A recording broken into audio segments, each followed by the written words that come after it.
แล้วก็สิแจ้งข่าวทุกคนเลยให้หูกันเลยในคลิปนี้เนาะมือแต่งงานของน้องมะนาวว่าสิซะเนาะมือแต่งงานมือผูกข้อต่อแขนของน้องมะนาวมือใดเดือนใดเนาะวันที่เท่าไหร่แหละแม่นแจ้งเลยเด้อทุกคนเด้อ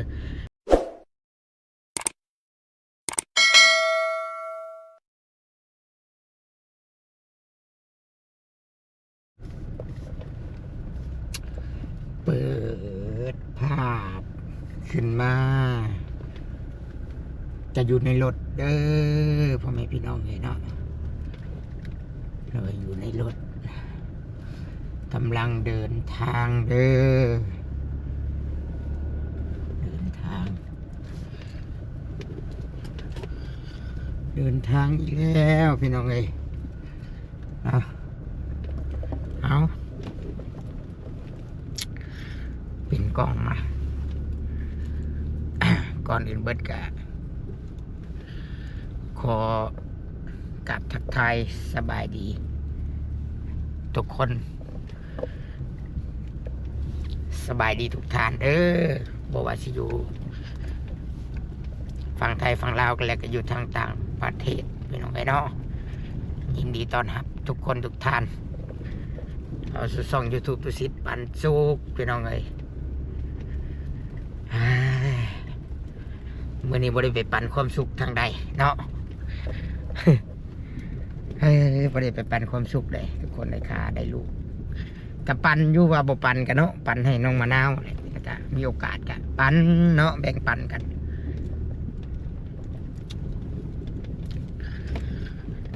มื่อนี้ก็กำลังสิเดินทางเข้าไปในเมืองทุกคนเลยเนาะเข้าไปในสวรรณเขตไปเดินทางไปเอาปึ๊บผ่านเดนของรถมันเบิดเดปี2025มันเบิดเลยแล้วก็ไปต่อใหม่ไปต่อเป็นปี2026เนาะเหลืองก็ถือว่าปีต่อปีทุกคนเลยเนาะแต่กำมือวานนี่กับบุญแจกบุญแจกว่าบุญกองเข่าเดือน3ออกไม่3 ค่ำคือว่าเลยทุกคนแต่บ่ได้ถ่ายคลิปให้ทุกคนเบิ่งเนาะถือว่าอยู่เฮือนเฮ็ดเวียกเฮ็ดหยังอะไรจัดแจงยังต่างๆเนาะแล้วก็พักเวียกให้พนักงานเนาะให้เพิ่นไปเที่ยวเมื่อวานนี่เนาะแล้วก็ถึงมะนาวนี่บ่ได้ไปหาเพิ่นเลยไปบนเพิ่นบ่เห็นเพิ่นอยู่เฮือนแล้วก็แล้วคิดว่าย่านไปขุดกับปูเนาะย่านไปหากับปูบ่หรือว่าไปลินบุญการที่ว่าปล่อยให้น้องเพิ่นมีเวลาส่วนโตกับผัวเนาะคือมื้อนี้นี่กะสิบ่ได้ไปหาน้องมะนาวได้มื้อนี้กะทุกคนเอ้ยลังสิเดินทางไปเวียกเนาะเข้าในเมืองกะสิบ่ได้ไปหามะนาวกะสิแจ้งข่าวทุกคนก่อนนี่เนาะสิแจ้งข่าว FC เลยเนาะขออนุญาตแจ้งในคลิปนี้เลยเด้อทุกคนเด้อเนาะขี่รถไปขับรถไปแล้วก็ล้มกันไปแล้วก็สิแจ้งข่าวทุกคนเลยให้หูกันเลย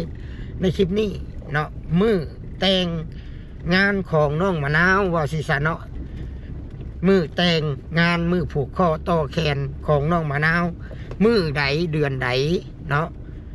วันที่เท่าไหร่แหละแม่นแจ้งเลยเด้อทุกคนเด้อเป็นเดือน2พี่น้องเดือน2สากลเดือน2วันที่22ถึกวันที่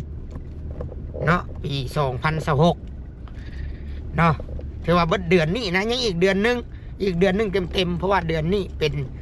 มื้อนี้เป็นวันที่22เด้กับพอดีเรืออีกเดือนนึงฮอดขวบว่าซั่นซะเนาะทุกคนเอ้ยถือว่าแม่นมือนั่นแหละเนาะพอดีเดือนหนึ่งเต็มเด้อแจ้งป้าลุงแจ้งพ่อเฒ่าแม่เฒ่าปู่ย่า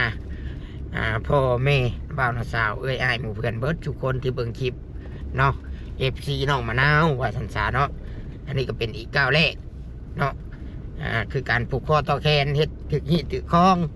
เนาะหิคล้องของจีเพิ่นว่าพี่น้องเอ้ยก็ได้มือได้ยามได้ละเนาะอาจารย์เพิ่นเบิ่งให้แหละเป็นเดือน4แล้วเนาะเดือน4แล้วถึงเป็นเดือน4แล้วแต่ว่าเดือนสากลก็เป็นเดือน2ตัวชิดมันบ่จักบ่ได้ดอกอันเดือนลาวนี่ไล่บ่เป็นจักมันเป็นไล่แบบใดเนาะก็เลยเอาไล่เอาแบบเดือนสากลนี่มันก็ยังเป็นย่ำหนาวอยู่เนาะไทยเกือบเดือน3เด้เกือบเดือน3ไทยเดือน2ถือว่าบ่ฮู้ฮอดมื้อนั้นจักสิจัดจำใดเนาะสำงบที่มีตอนนี้นะมีอยู่2 ล้านเด้อพี่น้องเด้อตอนนี้นะมีอยู่2 ล้านงบนะมีอยู่2 ล้าน2 ล้านกีบเนาะบ่ฮู้ว่าสิได้เพิ่มเติมสำใดก็ช่วงที่ว่าช่วงทบีช่วงที่ผัวมะนาวยังบ่ได้กลับนั่นแต่ว่ามะนาวกำลังเป็นกระแสเนาะ FC ก็ให้ความสนใจอีตนสงสารแต่ว่าหลายคนว่าสิพากมาอยู่ได้พี่น้องว่าสิพากมาซอยแต่ก็เพิ่นว่าถ้าให้ฮอดถ้าให้มือแต่งก่อนเด้อได้ให้แจ้งบอกเพิ่นว่าเนาะได้สิซอยฝากมาซอยเพิ่นว่าเนาะก็แจ้งบอกเลยเด้อเนาะทุกๆคนทุกท่านที่เคยติดต่อมาว่าจะซอยเนาะก็ได้มือได้ยามแล้วล่ะเนาะก็ยังเดือนนึงพุ่นแหละยังเดือนนึงแต่เฮาก็ต้องจัดเตรียมเนาะทุกคนจัดเตรียมเพื่อฮอดมือว่าจังซ่าเกียมกล้าเกียมคักแล้วมันเรือ1 อาทิตย์ชั่วโมงเรือ1 อาทิตย์นี่ก็ต้องเกียมอันนั้นอันนี้ไว้เนาะเกียมทุกสิ่งทุกอย่างเกียมไว้เบิดนะ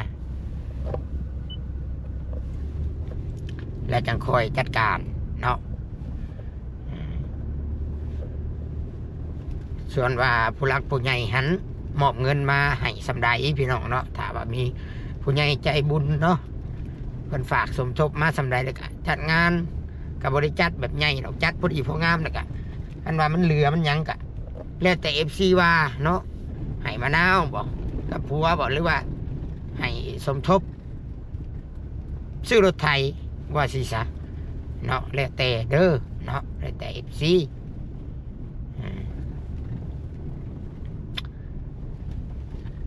ก็ถือว่าประมาณสำนี้แหละพี่น้องเนาะส่วนจังว่ากันเนาะอะไรก็คือดูชิดว่าในพี่น้องเกี่ยวมาเรื่อง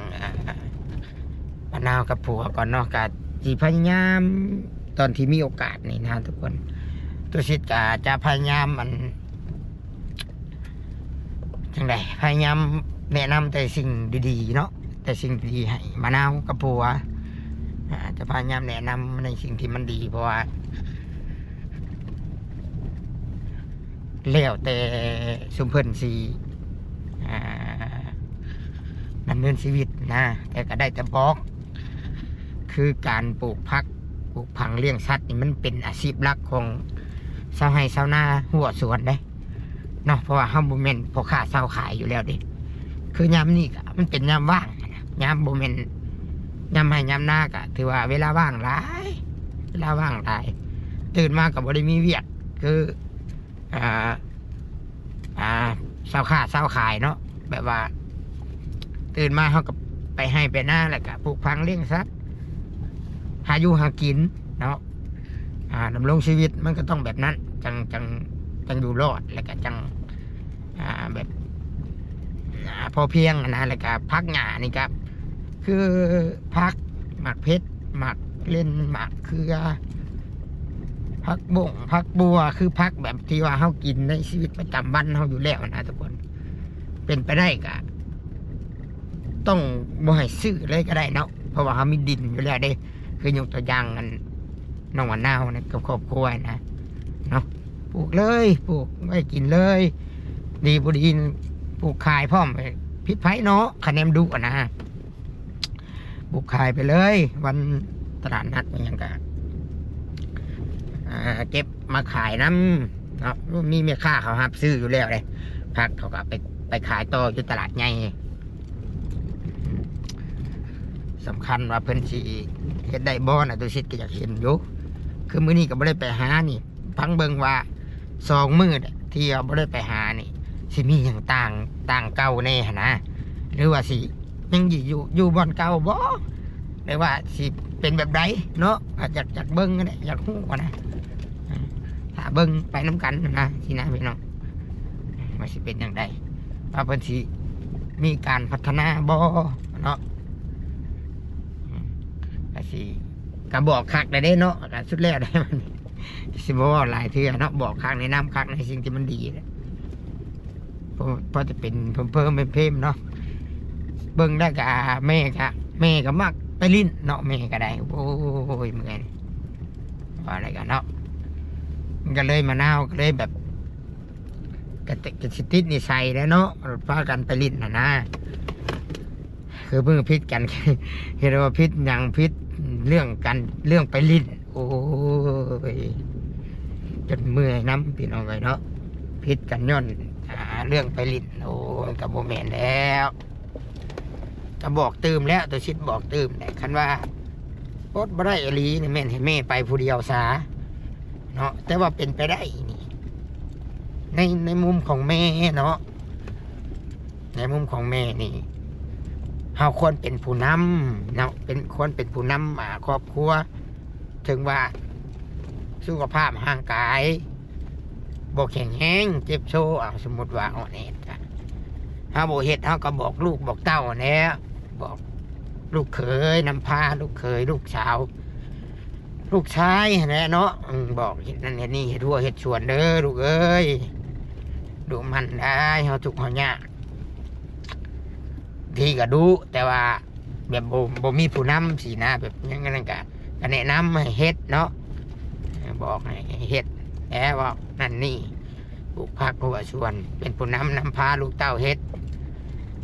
รถพอแห้งชวนลูกเคยไปลิ้นรถจนพิษกัน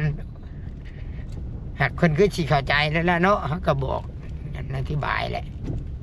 บอกเราตื่มอีกอยู่ว่าเป็นไปได้ก็บอกไปแน่เป็นไปได้ก็บอกอยากให้ไปมันได้จะน้อยสมมติว่าเจ้าได้รถไถเนาะจุ่มเรามีรถไถทำมาหากินโมเมนต์ว่าสิไว้เห็ดแต่หน้าได้เนาะมันก็มีหลายแนวนั้นสิ่งที่เห็ดได้เผาทานเผายังคายก็ได้บ้านโคกบ้านตะซินโอ้ยผู้ดูนะเอาเห็ดอะไรอะรอไผกระทุกยากคือกันเบิดแต่ดูนะพี่น้องดูไว้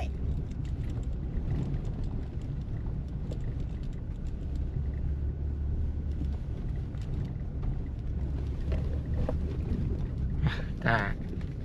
เป็นห่วงอยู่พี่น้องนะเป็นห่วงเนาะแต่ก็สิ่งที่แบบว่าเป็นยังคืออยากซอย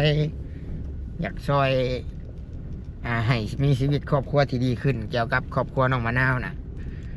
เบิ่งอย่างหนึ่งนะสิ่งที่เฮาหนาช่วยนะพี่น้องก็คือว่าครอบครัวเล่าน่ะแบบว่าเวลาเฮาบอกเฮาเว้ากะจะได้นะแบบว่าเขาหูจักความแบบว่าเขาบนี่ละคุณว่าง่ายซะเนาะเขาตัวนี้แหละเขาบขี่ที่สองมากอะหูจักความอยู่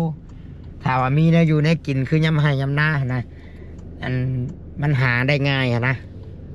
เกี่ยวกับอันนี้อยู่ในกินนะก็แบ่งได้หูจักแบ่งได้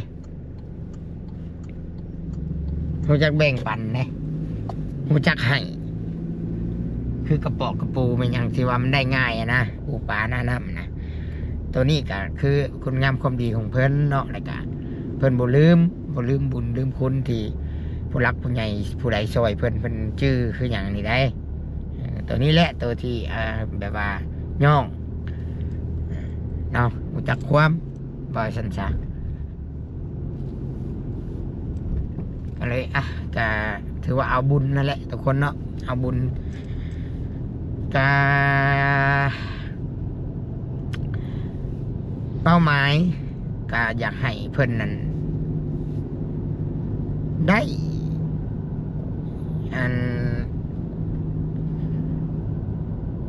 รถไถเนาะได้รถไถ สำคัญที่สุดรถไทยแล้วก็เฮือนเพิ่นเนาะมีผู้ใหญ่ใจบุญที่เพิ่นสิช่วยสร้างเฮือนให้เนาะเฮือนเป็นเฮือนหลังไม้เนาะเฮือนหลังไม้เฮือนแบบอยู่ให้อยู่หน้าหั่นนะแต่ว่ากินดองแต่งงานแล้วสักก่อนก็พังเบิ่งเนาะว่าสิไปแนวทางใดนะทุกชีวิตเนาะมนุษย์คนเฮามันกะแบบนี้แหละมันกะมันบ่เพอร์เฟกต์เบิดทุกคนเลยเนาะ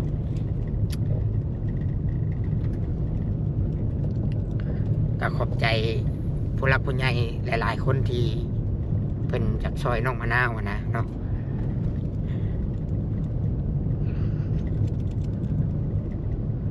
แล้วก็เคสทุกเคสเนาะพี่น้องที่ว่าเฮาที่ว่าคือตุสิทธิ์ไปซอยนี่มันบ่มีไผ่หรือว่าครอบครัวใดที่แบบสมบูรณ์แบบหรือว่าเพอร์เฟกต์หรือว่าได้ใจเฮาหมดทุกอย่างดอกทุกคนมันเป็นไปบ่ได้แต่ละคนแต่ละครอบครัวมันก็มีดีมีบ่ดีแน่ก็มีจุดบกพร่องจุดที่นั่นแน่เนาะมันมีเบิดเนาะมันเป็นไปได้ยากที่ว่าซอยแล้วสิครอบครัวสิ